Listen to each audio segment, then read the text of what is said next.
Hello, snakes! My name is Dante, and today it's Podcast Tuesday once again, and those are the latest ban announcements, and yeah, hopefully you saw that. But, so this time, we'll dedicate this podcast to the 10 newest banned cards, and there's also one special card that is about to get banned, but isn't currently banned in any format. But we suspect it's going to get banned in the next set. Yeah, not next set. I mean the next announcement. So yeah. What do you think? Do you think let's just first of all let's first of all go to our number 10 card.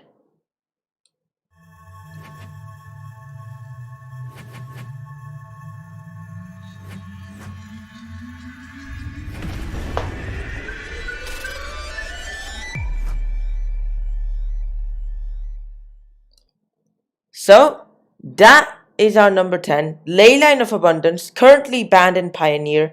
Actually, one of the first cards to get banned in Pioneer, alongside Oath of Nisa and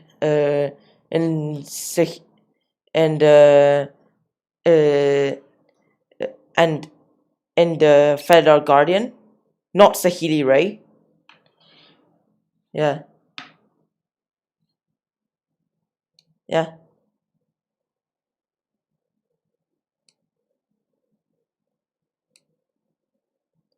Who knows what might happen? I mean, this is currently our number 10. This enabled Leyline of Abundance, enabled very quick starts to the game, meaning that's why it got banned, because of how it can just start the game too quickly. So yeah.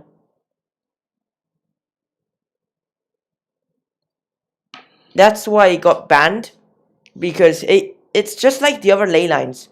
If you have an opening hand, then you can if you have an opening hand, you get for free, and it's great because when you tap a creature for mana, you get extra green, and for 8 mana you can grow everything. That 8 mana ability is rarely used, although what's very important is that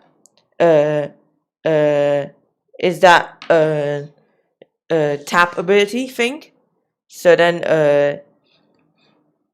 all those things can actually tap for extra mana, allowing you to ramp all those land URLs. Not lands though, but yeah. If you use Nisa, then you could just animate forests, and the forest will tap for 3 mana. Yeah. It's just really good. And it's the first card to get banned in Pioneer, alongside Federal Guardian and Oath of Nisa, but excluding fetch lands. Let's just go to our simple number 9.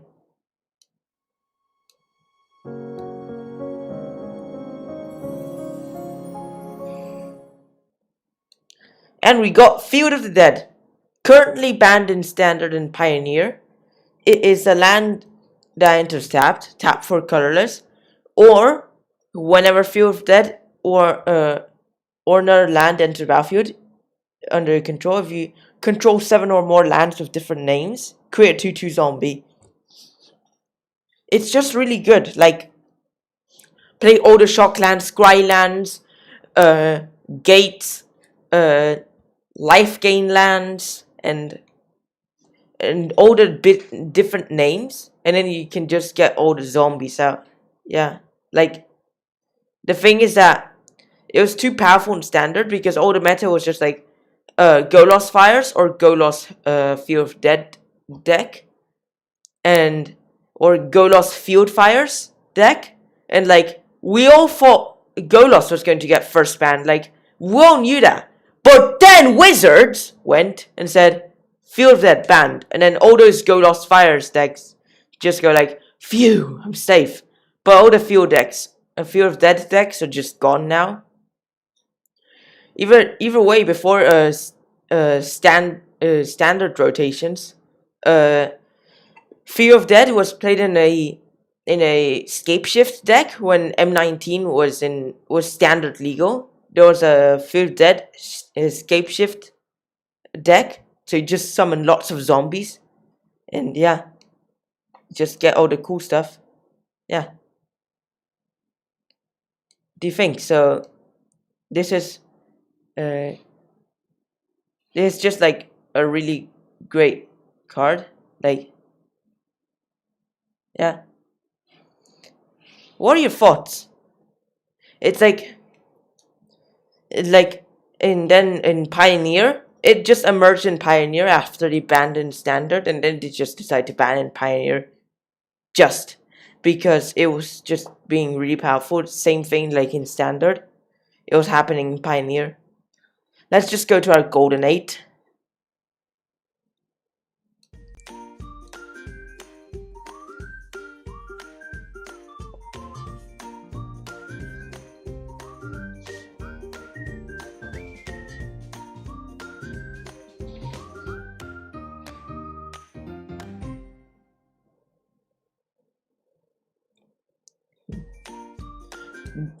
Due to this being overplayed in Modern, this is Hogaak, banned in Modern, and ironically enough, it's a Modern Horizons card you can't actually use in Modern due to it getting banned. It's a 7 mana 8/8 legendary avatar, but you can't spend mana to cast a spell. And then you go like, then if you can't spend mana to cast it, then why does it have a mana cost? And still, why is it banned? Well, here's the powerful part. It is Convoke and Delve.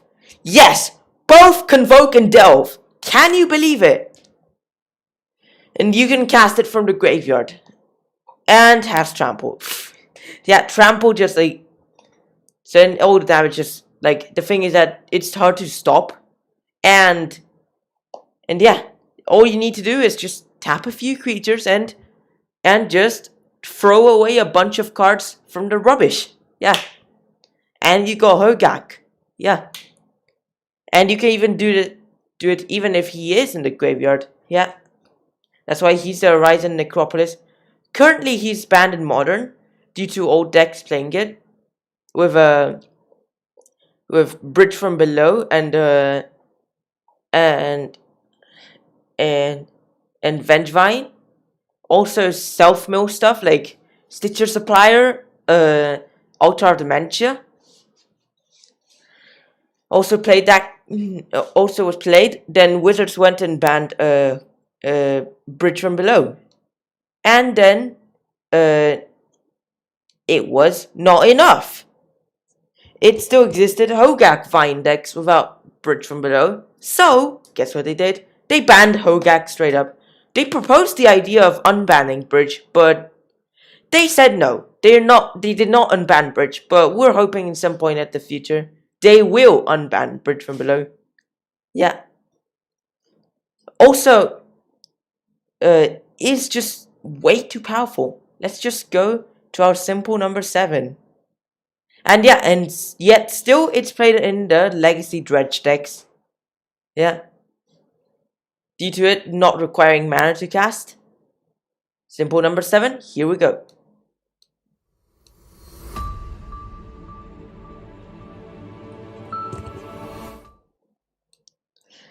And we got Wrenn and Sit, banned in Legacy. So yeah, this is a Modern Horizon, but not a Legacy card because it got banned. And yeah, it's just too powerful. Like 2 mana, 3 loyalty legendary planeswalker Wrenn, +1, return a land from your graveyard to hand. -1, deals 1 damage. -1 to just gut shot, like deal 1 damage to anything. -7. You get an emblem with all your instant sorceries in the graveyard have retrace. So yeah, I thought it had something to do with the lands deck, being able to recur all fetch lands and such stuff, and like, and doing a never-ending cycle. But guess what? It was wrong. It is actually related to the -1 effect. which most of us might think this is unused. Like some of us might think this is a bad ability and that it's unused in actual gameplay, but actually this is what killed the legacy format. The -1. Many things are just X1, meaning that you only need 1 damage to destroy it. So like Thalia, for example, is a big problem in legacy, but you can just spike it off with Wrenn sits. It's just straight up really powerful. Can you believe it? It is just unbelievably powerful. Yeah, this is why the Wrenn sits got banned in legacy. Not through the +1 ability, but through the -1. Let's just go to our number 6.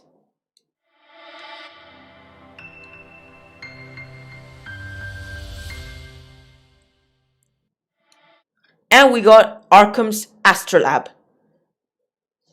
And it's banned in Pauper due to it being most played card in Pauper when it was legal, and it was just played anything in any deck. Any deck, just stop playing regular basic lands and start playing snow lands instead. And you could just play Artemis Astrolabe for extra card draw and card filtering. So yeah, it's 1 snow for a snow artifact, and you're like, what is snow? I mean, like, so snow literally is like, you can pay it with 1 mana from any snow permanent. So yeah, this was mainly seen in lands in activated abilities and stuff from Cold Snap, but it seems snow actually returned in Modern Horizons, and it was seen in mana costs for Artemis Astrolabe and for this and there's this 1 snow 2/2 golem. And golem, or I don't remember what its creature type exactly. Yeah. And 1 enters battlefield, draw a card, and you can pay 1 mana and tap it to add 1 mana of any color. So you just filter. It's filter mana. It's just like Prophetic Prism, but for 1 mana instead of 2. Yeah.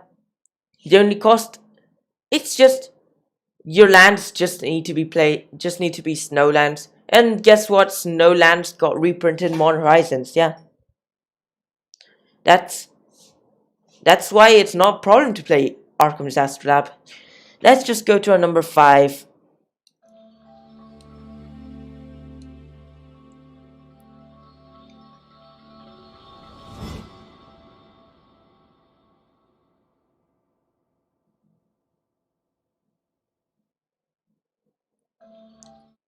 And we got Gyruda, Doom of Deaths. So that's the card I was talking about that wasn't banned in any format, but it will soon be banned in Legacy due to its guarantee turn 1 win. Like, yes, it's guaranteed. Like, since Gyruda's your companion, you can guarantee yourself a win with this deck, because you go like, you turn 1, just drop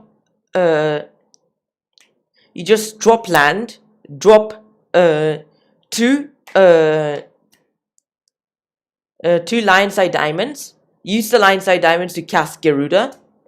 You discard your whole hand. Hopefully you have another Garuda or a clone or stuff like that in your hand.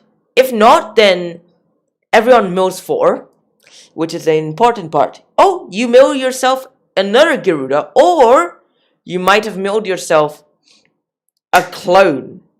So you take the clone out. Copying Gyruda. Legendary rule happens. The legendary rule happens before ETB triggered, so you have to sacrifice a Gyruda.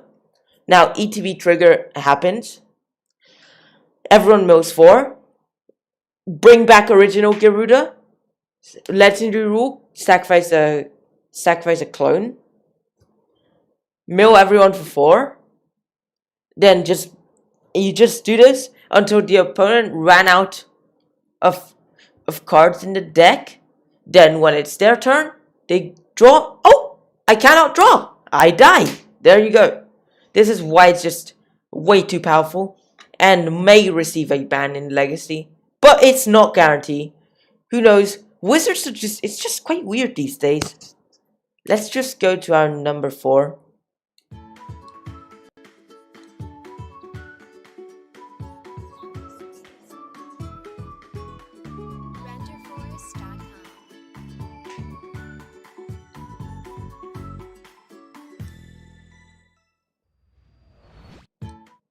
And we got a Veil of Summer, currently banned in Standard, Historic, and Pioneer, but not in Modern. Believe it or not, it's a 1 mana. It's Veil of Summer, 1 mana instant. Draw a card if an opponent cast a blue or black spell this turn, so it can be used as a cantrip as well. And spells you control can't be countered this turn. Yeah, can't be countered. Not even just. It's straight up can't be countered, not can't be countered by blue or black spells. I thought it'd be like can't be countered by blue or black spells, but actually it's can't be countered in general. So anything that's a white counterspell or a red counterspell still can't counter anything. And you and your permanents gain hexproof from blue and black on turn of turn. So yeah, it's just really good. It's making reference to Autumn's Veil, which gave your stuff protection from blue and black, but this one just gives you cards. If someone it gives you a card if someone if an opponent casted one blue or black, your stuff are uncounterable, and you and your stuff has hexproof from blue and black. So it's just too good. Let's just go to our golden number 3.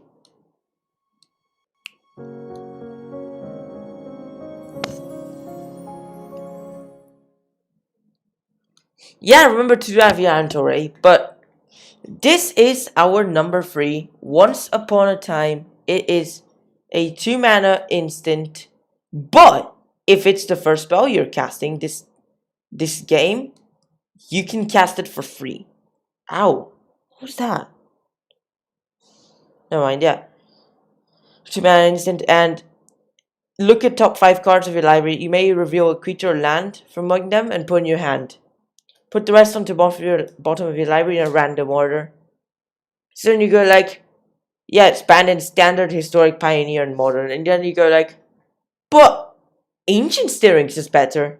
Well, that is if you're playing those Affinity or Tron decks. And yeah, Ancient Stirring is better than Once Upon a Time. But in other decks, which there were a few other decks that played it, Once Upon a Time would serve a better purpose. Yeah. It's just good. It's just, it overpowers Adventurous Impulse. And yeah. That's why it's banned in those 4 formats. Yeah. So, this is why Once Upon a Time is just way too powerful. I mean, like, some of us might not be paying attention to the historic format and think there aren't any banned cards, but actually, it's banned in historic, meaning that Once Upon a Time, Veil of Summer, and this other card are non-existent in MTG Arena, but Field of Dead is. So let's just go to our number 2.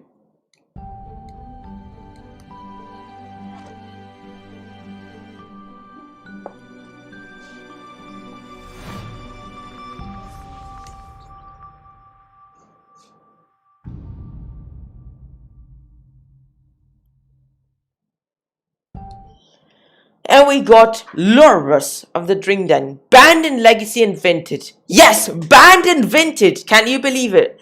Restricting it was not enough because you only really need 1 and it's in the sideboard. So restriction is not enough. It will not stop in Vintage. So guess what? Banned in Vintage directly. Just so like, you may have thought the only banned cards in Vintage were the Ante cards, but now it's the Ante cards and Lurrus, because Lurrus is just way too powerful. It's a 3 mana 3/2 legendary cat nightmare with companion. Each permanent in your starting deck has CMC 2 or less, which is basically everything in Modern, Legacy, and in Vintage. So this allows access for Mopsin and stuff. You bring back all your Lotuses, Lifelink, and during each of your turns, you may cast 1 permanent with CMC 3 or less from your graveyard. Because what you can do is just like it was even powerful for Vintage itself. Like you could just go like Black Lotus, cast Lurrus, recast Black Lotus. What now? Yeah. That's why it's just too powerful. Like if you play this card correctly, like you could just win every single game in Vintage. I mean, like it's incompatible with Mystic Forge, which Mystic Forge was already restricted in Vintage. So unrestricting it, I mean, like why? I mean, like it would be a good idea to unrestrict Mystic Forge and Karn, so then they can just battle Lurrus. Yeah. Narset, probably. I don't know. But they decided to ban it in Vintage. Banning a thing in Vintage is not really a thing. Like, there's stuff called, like, restricted, where you can only have 1 card in the deck, and not the usual 4. But there was only 9 cards that were banned in Vintage, which was all cards that are referencing Ante. But there was also one and now Ante cards are no longer the only cards to get banned in Vintage. It is Lurrus joins those 9 cards. Lurrus is now one of the 10 cards banned in Vintage, and not one of the 9 cards. Yeah. So Lurrus probably made a record. First ever non-Ante card to actually make it to the Vintage ban list. Yeah. Let's just go to our number 1.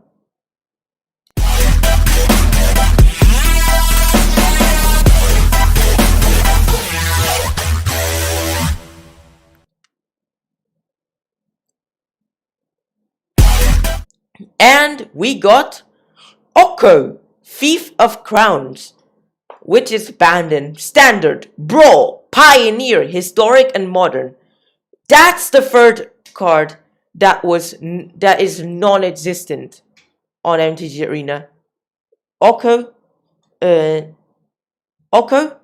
of Summer, and Once Upon a Time are those 3 cards that are non-existent in the Pioneer format. That is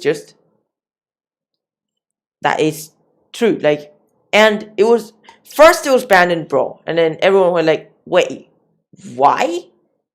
Then they banned it in Standard because it was just rising in popularity. Those Nisa Oko decks and stuff, like they just increased popularity, and yeah, it just breaks. It just broke the formats, literally. So then everyone knew it was becoming threatening in Pioneer as well. So yeah, and it was just played in every format, like even Legacy, Vintage as well, because it could turn any Mox or Black Lotus or stuff into an Elk and fight for victory. But then so then they went banned Pioneer and banned it in Pioneer, and then out of nowhere they banned in Modern. Like no one knew the Modern ban. Like it was so quick, and like now with Lurrus, we're going to see it get banned in a new format. But I was proposing, why don't they unban Hogaak from Modern, just so they can deal with Lurrus in Modern. So then there will be competence. Then they could just unban Oko from any significant formats like Modern, Pioneer, probably Standard. I don't know. So then they can just battle Lurrus, because these cards are incompatible with Lurrus. Yeah. And that is our podcast. So congratulations, you've reached the end of the podcast. So why don't you like and subscribe if you haven't already? Follow if you haven't already. Share with friends. Stay tuned to our next videos, streams, podcasts will live every Tuesday, so stay tuned to them. Watch my videos too. Thanks for watching. Hope you enjoyed it. And bye.